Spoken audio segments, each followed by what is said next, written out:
कड़कनाथ मुर्गी पालन, क्या इस व्यवसाय में बहुत मोटी कमाई है या फिर सब कहीं सुनी बातें हैं। नमस्कार दोस्तों, स्वागत है आपका आपके अपने YouTube चैनल फार्मर एडवाइजर में। आज हम आपको एक ऐसे किसान से मिलवाएंगे जिसके पास खेती के लिए बहुत थोड़ी जमीन है, परंतु वो फिर भी कड़कनाथ मुर्गी पालन व देसी मुर्गी पालन कर अच्छी आमदनी कमा रहा है। तो आइए मिलते हैं इन किसान भाई से और जानते हैं कड़कनाथ मुर्गी पालन की सच्चाई। तो आइए दोस्तों शुरू करते हैं वीडियो, लेकिन उससे पहले मेरा आप सबसे विनम्र निवेदन है कि इस चैनल को सब्सक्राइब करें और बेल आइकन को जरूर दबाएं ताकि इस चैनल पर कोई भी नई वीडियो आए उसकी नोटिफिकेशन आपको मिले। नमस्कार सर, स्वागत है आपका हमारे YouTube चैनल फार्मर एडवाइजर में। नमस्कार जी।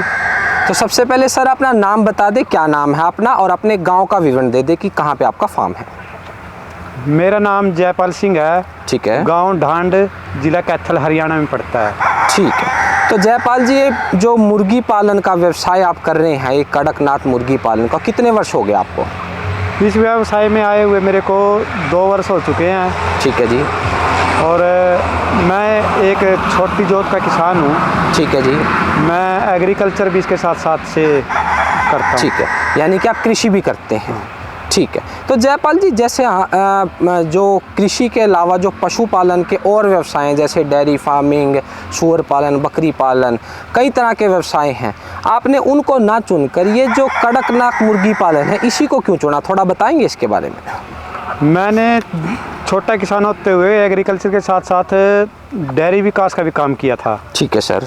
लेकिन उसमें दूध के रेट कम और लागत ज़्यादा होने की वजह से उसमें असफल रहे हैं।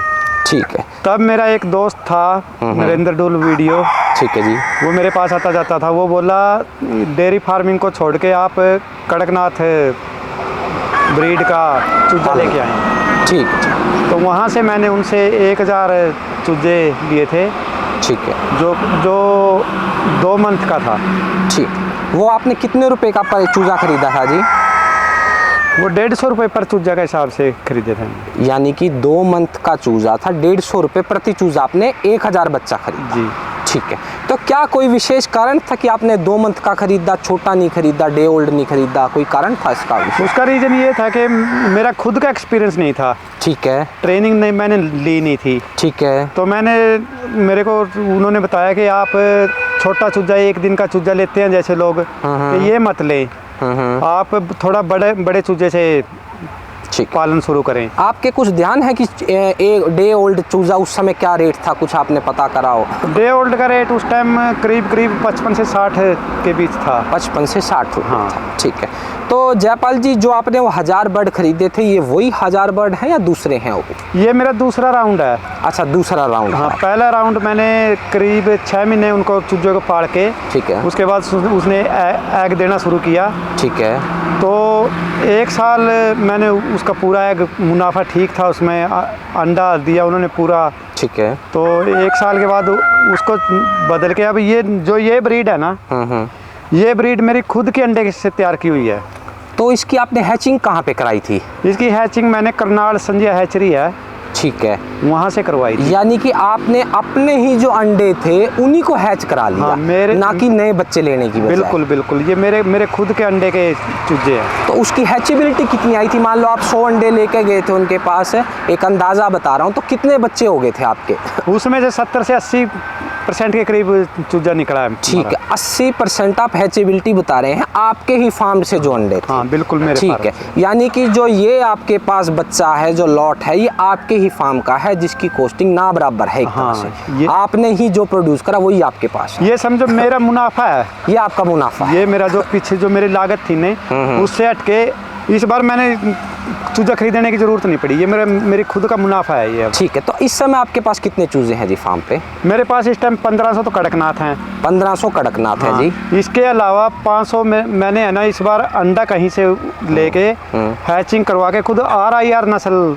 अच्छा, RIR नस्ल का अंडा लिया आपने? वो भी लिया, यानी कि फर्टाइल अंडा लिया, उसको हैच करवाया। हाँ, उसको। वो अंडा आपको क्या रेट मिला था? वो अंडा मेरे को 10-11 रुपए के रेट 10-11 रुपए के रेट पे मिल गया। आपने उसकी फिर हैचिंग करा के वो बच्चे अपने पास पाल लिए। वो कितने हैं तकरीबन? वो करीब 500 के करीब है। वो 500 के करीब है, 1500 के करीब कड़कनाथ है। तो जयपाल जी, जब आपने फार्म की शुरुआत की, मैं थोड़ा सा फार्म का इनका शेड दिखा देता हूँ बाहर से। ये दो, ये कितने बाई कितने के शेड हैं जी? ये 2 शेड दिख रहे हैं यहाँ से। ये सर मेरा पहला शेड था एक, ठीक है। ये 23 बाई 50 का था। 23 बाई 50, ठीक है। पहली बार स्टार्टिंग मैंने एक साइड से की थी, ठीक है। दूसरी बार मैंने फिर एक साइड और तैयार किया, ठीक है जी। ये मेरा दूसरा साइड है। अभी इस एक साइड में कड़कनाथ रखते हैं, एक साइड में RIR रखते हैं। तो इस पे जयपाल जी खर्चा कितना आया था जो शुरू में? सेट बनाने में मेरा सारा लोहे का सेट है, ठीक है। बांस वाला नहीं है, ईंट पत्थर का नहीं है, ठीक है जी। कंप्लीट लोहे का है, ठीक है। इस पे करीब एक साइड पे 2.5 लाख रुपया। 2.5 लाख रुपए, मतलब 2.5 लाख एक पे, 2.5 लाख एक पे, 5 लाख रुपए तकरीबन आपका।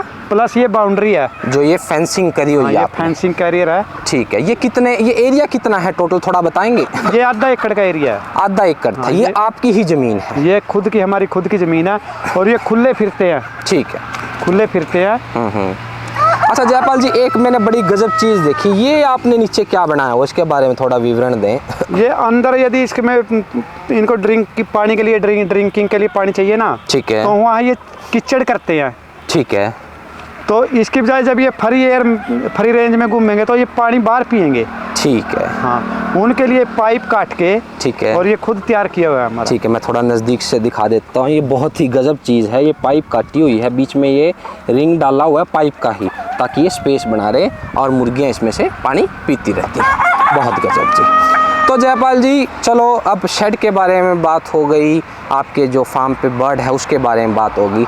अब मैं आपसे पूछना चाहूँगा, जो आप इनकी फीडिंग है वो आप रेडीमेड फीड देते हैं या आप फीड खुद की बनवाते हैं, उसके बारे में थोड़ा विवरण दें। कड़कनाथ एक ऐसी ब्रीड है मुर्गे की, इसको कुछ डाल दीजिए आप, ठीक है, फीड पे रखोगे तो फीड लेगा। हम यहाँ हमारे पास यहाँ सब्जी के लिए माली बैठा है, ठीक है, यहाँ से जो वेस्टेज होती है वो सारी खाते हैं, ये वेस्टेज सारी ये खा जाते हैं। हाँ बिल्कुल, कुछ भी डाल दो इनको, यहाँ तक कि इवन देने गाजर डाल दी ना आपने पूरी, ठीक है, साबुत की साबुत, ठीक है, तो उसको ये अपने आप तोड़ के खा लेते हैं। अच्छा, अपने आप तोड़ के खा लेते हैं। कड़कनाथ की एक विशेषता है, ठीक है, ठीक। और यदि जरूरत होती है तो इनको चावल की किणकी, बाजरा, मक्की कुछ भी डाल सकते हैं, ये कुछ भी। जैसे आपके पीछे वो बता रहे थे, मेरी बात हुई कि वो यहाँ सब्जियाँ लगाते हैं, तो सब्जी का जो वेस्ट है वो ये खा जाते हैं। हाँ बिल्कुल, ये खाते हैं बिल्कुल। सब्जी मंडी से भी वेस्टेज ला के यहाँ डाल देते हैं, जिस चीज़ का रेट सस्ता होगा ना। अच्छा, आप सब्जी मंडी से जो वेस्ट सब्जी है, जो यूज़ नहीं, चाहे पत्ते हैं बचे हुए गोभी मूली के, वो ये खा जाते हैं। हाँ ठीक है, ठीक है। तो जयपाल जी, आपका ये दूसरा लॉट है, तो आपसे एक चीज़ पूछना चाहूँगा, तकरीबन आपने कुछ अंदाज़ा लगाया कि एक अंडे पर आपकी क्या कॉस्टिंग आती है फीडिंग की या उस चीज़ की? थोड़ा आपने कुछ अंदाज़ा लगाया आज तक कभी? अभी तक इस चीज़ का तो हमने नोट नहीं किया। ठीक है। इतना ज़रूर है कि अंडे की डिमांड बहुत है। ठीक है। गर्मी के मौसम में भी हैचिंग के लिए यहाँ से हमारे को अंडा कहीं देने के लिए जाना नहीं पड़ता। ठीक है। हैचरी वाले यहीं से उठा लेते हैं। आपके यहीं से उठा लेते हैं? यहीं से उठा, फार्म पे से उठा लेते हैं। हाँ, और ये 12 से 15 रुपए तक का मतलब सीजन के अनुसार रेट है। ठीक है। गर्मी में भी चलता रहता है। ये गर्मी में 12 रुपए, और सर्दी में क्या रेट तक पहुँच जाता है? सर्दी में तो अब 25 या 30 रुपए तक भी चला जाता है। 25-30 रुपए भी अंडा कड़कनाथ का चला जाता है। और RIR का क्या अंडा का क्या रेट रहता है? उसका 15 रुपए। 15 रुपए सर्दियों में। हाँ। और गर्मियों में? गर्मियों में 10 रुपए। गर्मियों में 10 रुपए। तो जयपाल जी, आपसे एक अंत में एक बात पूछना चाहूँगा, अगर आप कोई युवा ये कड़कनाथ मुर्गी पालन करना चाहता है तो आप उसको क्या सलाह देंगे? मैं छोटी जोत के जो किसान हैं उनको कहना चाहता हूँ कि अपनी कृषि के साथ साथ एग्रीकल्चर के साथ साथ मुर्गी पालन अवश्य करें। फ्री रेंज का करें, एक शेड के अंदर नहीं। फ्री रेंज में जितना रखोगे उतना उनकी है ना फीड की कॉस्ट कम पड़ेगी। ठीक है। वो ड्रिंकिंग के लिए वाटर की, खाने की, मतलब बाहर से कोई कीड़ा मकोड़ा सब खा जाएंगे। बीमारियां बहुत कम आएंगी। ठीक है। क्योंकि वो खुली हवा में घूमेंगी, उनका शरीर चलेगा, एक्सरसाइज होगी तो वो बीमार भी कम होंगे। बिल्कुल। तो इन पे कोई वैक्सीनेशन का भी खर्चा आता, कुछ करनी पड़ती? वैक्सीनेशन तो देखो, जब एक इंसान को जरूरत होती है तो इनको भी वैक्सीनेशन की जरूरत होती है। ठीक है, ठीक। और वो समय समय पर हम करते रहते हैं कि पहले 4 महीने तक वैक्सीनेशन होती है इनकी। ठीक। उसके बाद ज़रूरत नहीं। उसके बाद फिर तो इनको एक लसोटा दवाई आती है, हर 15 दिन या बाद या 20 दिन बाद पिलाते रहो। ठीक है। अगर कोई इसको मीट के लिए लेना चाहे तो वो क्या रेट बिक जाता है, कुछ अंदाजा? हम यहाँ से इनका करीब 1.5 किलो का वेट है इसका है। ठीक है। आप जो है या 1000 रुपये पर पीस के हिसाब से बेचते हैं कड़कनाथ। तो दोस्तों आशा करता हूँ हमारे द्वारा दी गई जानकारी आपको पसंद आई होगी और आपको ये वीडियो देखने के बाद जो कड़कनाथ और देसी मुर्गी पालन है उसकी जो अहमियत है एक छोटे पशुपालक, एक छोटे किसान के जीवन में आपको समझ आई होगी। आशा करते हैं कि आप हमारे वीडियो को लाइक करेंगे, चैनल को सब्सक्राइब करेंगे और वीडियो को शेयर जरूर करेंगे। जय हिंद, जय भारत।